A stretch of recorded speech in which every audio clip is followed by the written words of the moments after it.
What's up, guys? You are on the air and off the books with Bethann and Samantha, and today we are going to be talking about The Whisper Man Bum, bum, bum. by Alex North.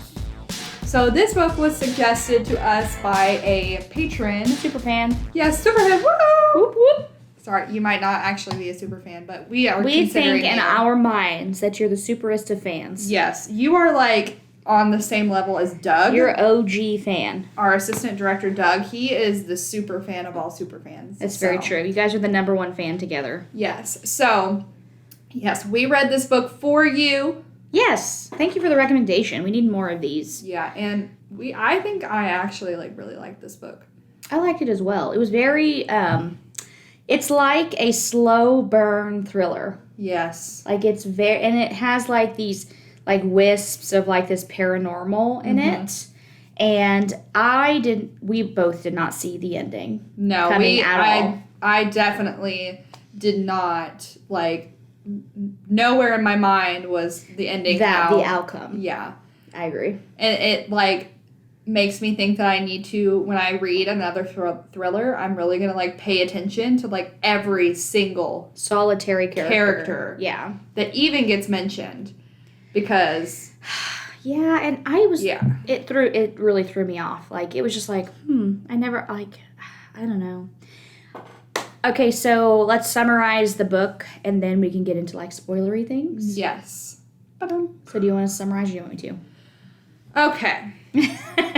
Let me try to do my summary, because, you know, when I try to summarize a book, I'm, like, all over the place. It's a roller coaster ride. My mind just, like, thinks of things. I'm like, yeah, this happened. Oh, wait, this happened, too. Oh, and backtrack, and that happened, and then before that, this happened. Yes. Okay. Perfect. So, let me think of my best summary. Okay, so The Whisper Man is about...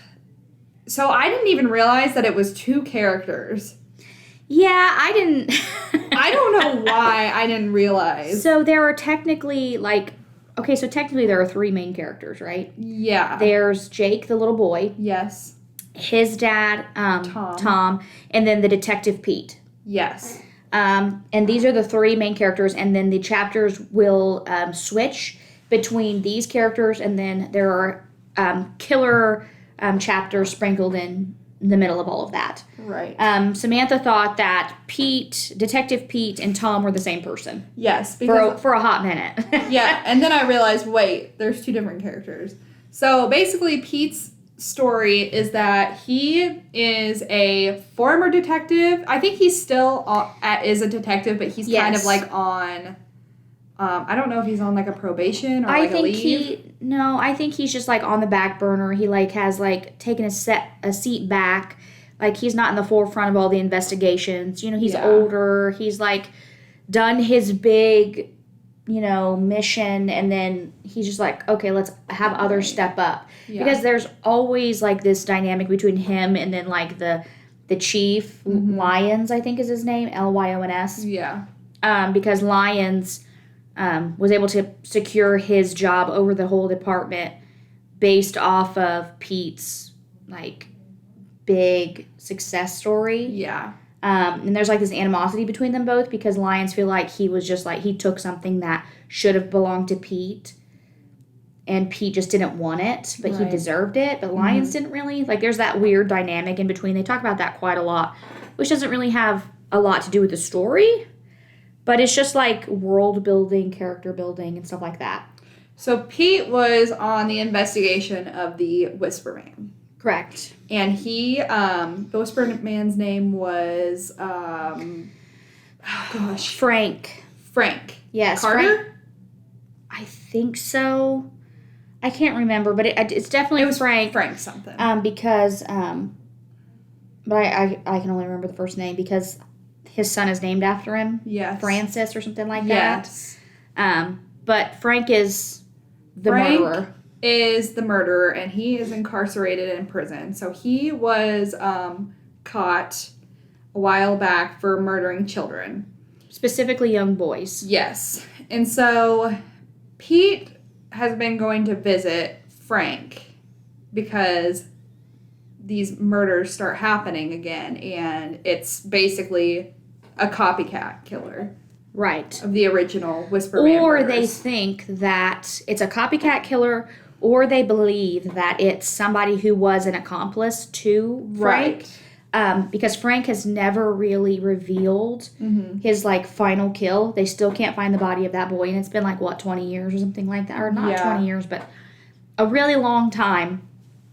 And he still goes to him so that he can find the body so that the body can be reunited with the family. But he, like, taunts Pete. You know, he, like, it bullies the detective. He's a really weird, sadistic, like, murderer. Yeah.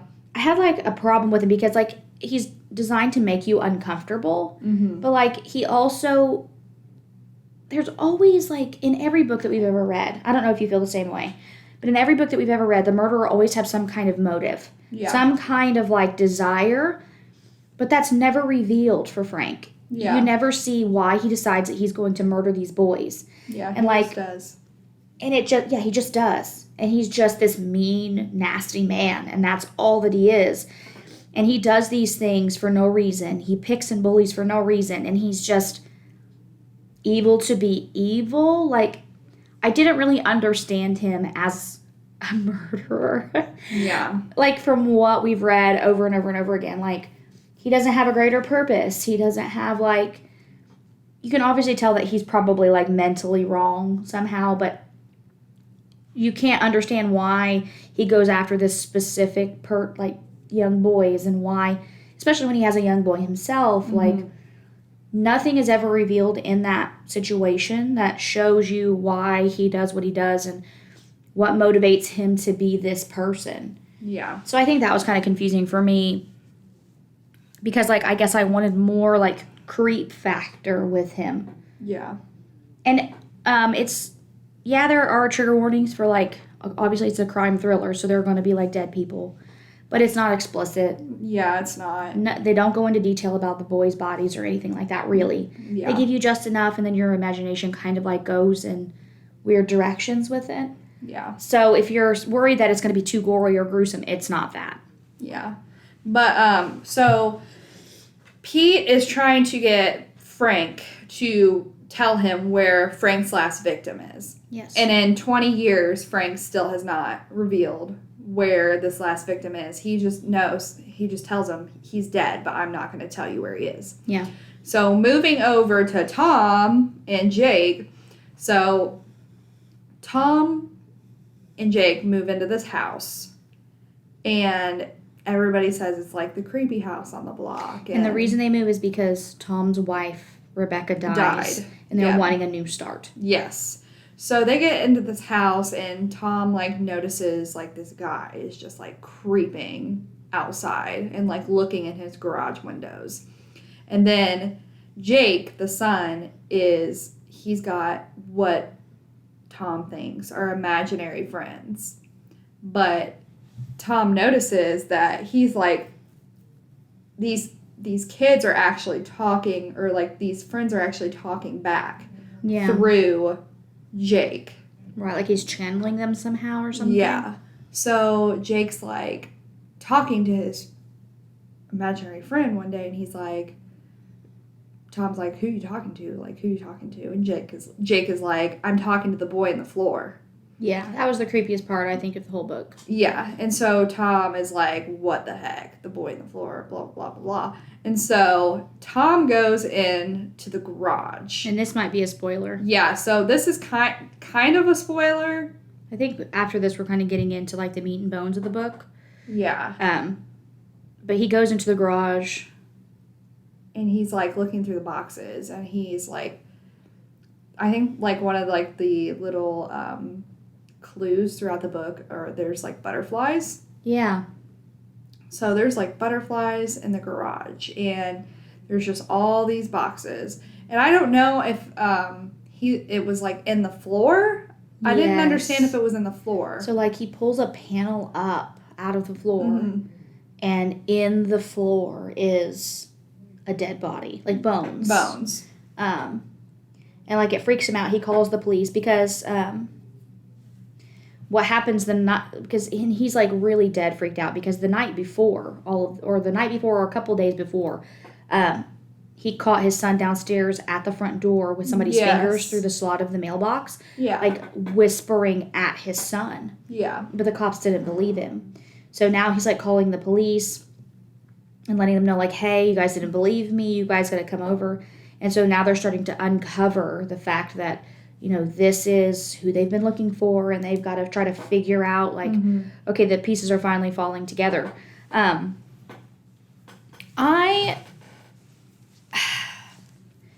I guess I wanted more from Jake and him seeing the ghosts. Yeah. Because honestly, this is a huge spoiler, so prepare yourselves. 3, 2, 1. Okay. So the little girl that Jake talks to constantly is actually his mother. Yeah. Like, he kind of, like, envisions her young. And, like, she talks to him. Because he sees a photograph. Right, and she warns him of the Whisper Man. And, like, makes him recite these rhymes to prepare him so that he could guard himself against being captured. Yeah. I mean, he does get captured. He ends up being fine. And then, one of the biggest things, too, is that the detective is Tom's dad. They finally bring the stories together, like, 3/4 the way through.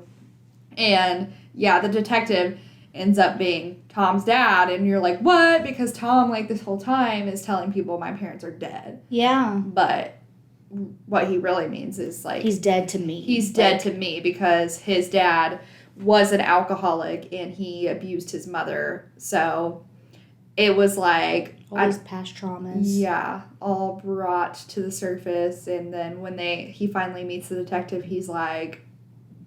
oh my gosh, this is my dad. My dad just walked into my house and, like, I had no idea that he lived here, and, like, it just kind of, like, glues everything together. And that's, like, halfway through the book, too, is that finally both worlds meet and the story becomes one story. Yeah. And it's not just, like, highlights of everything else.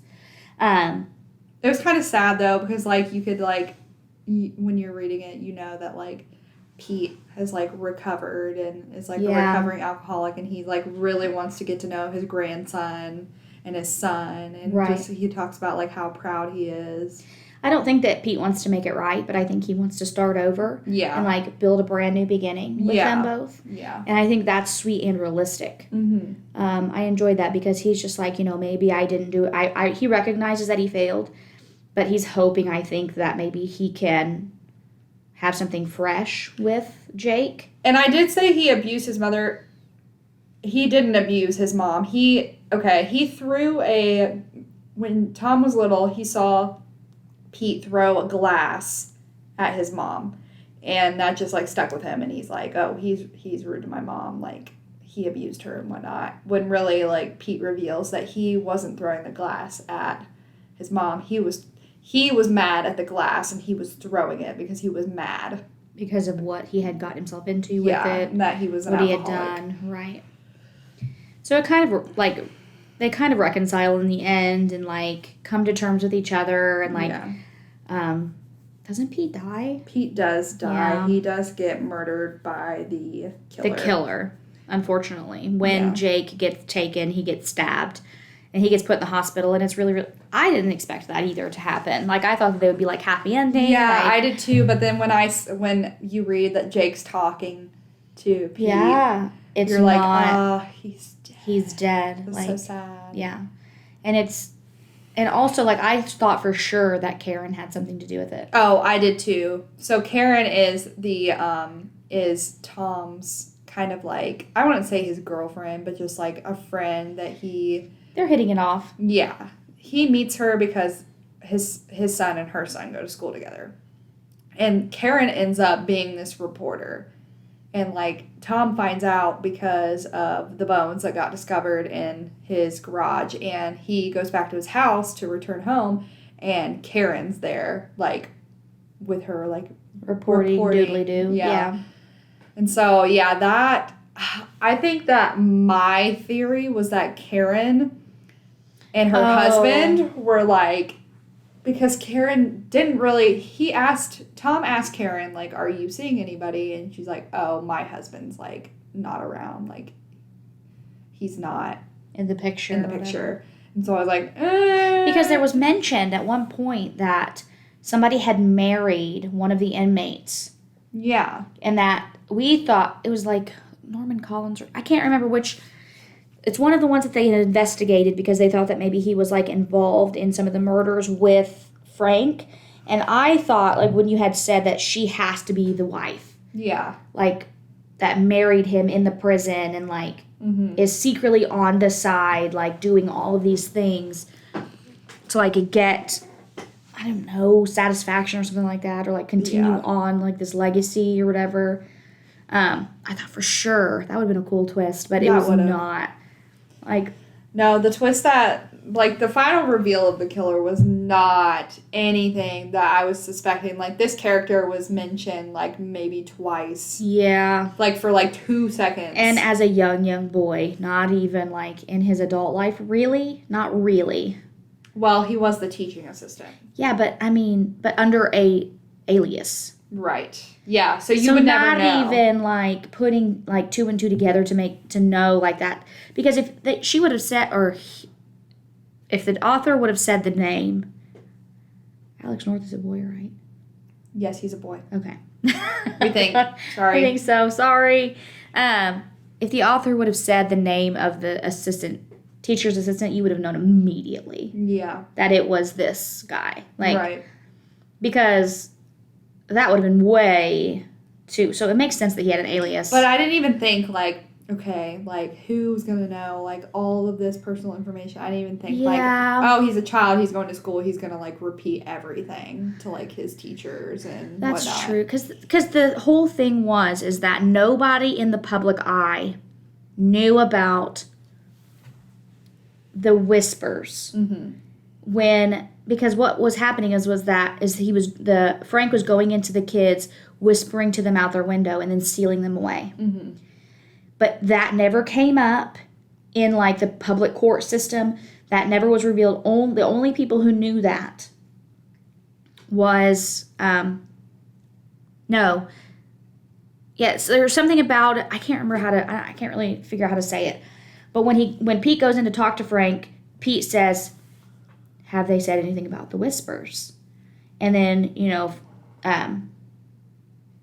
Pete freezes and he says, like, excuse me, like, nobody has said that in the media that has happened. Like, so that the new person that's stealing these kids is whispering like you whispered to these kids. So they were thinking, that's why they were thinking, like, this is an accomplice that was helping you way back when. Yeah. Or something like that. So I never thought, when you put all of those details together, that it had to be somebody who was on the inside of the whole situation, witnessing these atrocities happening, knowing how everything went down. Yeah. Because, like, he couldn't have known unless he was directly involved in some way.